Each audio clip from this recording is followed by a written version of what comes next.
Yad Vashem has always been considered as the mothership of Holocaust remembrance, and the United States Holocaust Museums are the benefactor of the work and research that they do.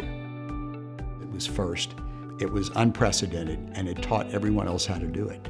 And you look at it today, and you look at the message that it has had worldwide on the cause of remembrance. Everybody should go to Yad Vashem for the history that's there, for the incredible beauty of what's been created there as a site of memory. The exhibitions and the paintings and the lectures that you listen to, you're changed as a human being. You're forced to think about things in different ways. Yad Vashem is much more than a museum. Yad Vashem is a complex. We have huge archives. We have an international school for Holocaust studies. We have a very important international institute for research. So Yad Vashem is a complex that has all the elements which are needed to keep a meaningful, professional approach to Holocaust remembrance.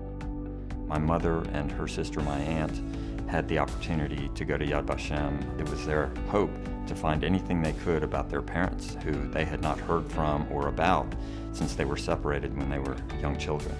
And they found for the first time information about the death of their parents, and it really changed their lives. Once they experienced understanding what happened, they became committed to Holocaust remembrance.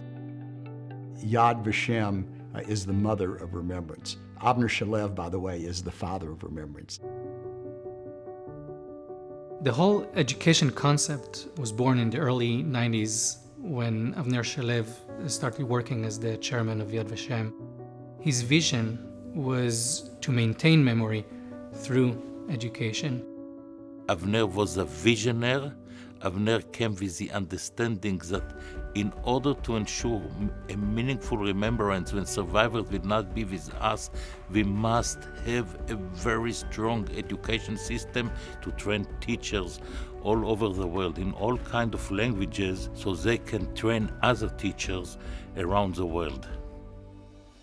I think that the main goal is to keep the awareness and the knowledge among youngsters meaningful and relevant.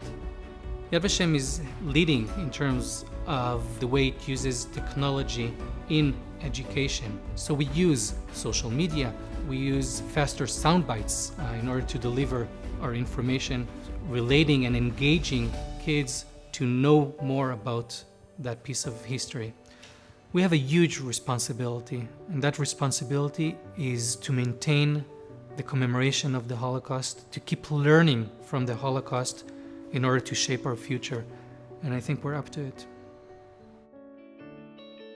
We are so fortunate that every year we're able to select 2 teachers to study at what many people consider to be the pinnacle of Holocaust education and remembrance in the world. We have the Lyndon Fellowship, which enables us to send 2 educators annually to Yad Vashem to learn about the Holocaust, come back to Houston and share what they've learned with their students and with other educators. The endowment was established to make sure that educators would be able to learn from Yad Vashem. We've got to let them know what happened and keep it alive. And that endowment, I hope, will continue for a long time. Yad Vashem is a place where we remember, but we also convey the message of the survivors. Despite of all what happened, we built Jewish life. We built life after the Holocaust. And this is a very important message for the Jewish people, and a very important message for humanity. For me, the best result will be that the visitor will ask himself, what does it mean to me personally, as a human being, as a member in a community? The survivors look to Avner and Yad Vashem to tell their story, to make sure that their voices, as they pass, continue to speak not only to our local community, but to the world. Avner Shalev has dedicated more than 2 decades of his life to weaving the tapestry that so importantly will capture the memories and the testimonies of survivors and victims of the Holocaust, and will become an important part of the world history that deals with that narrative.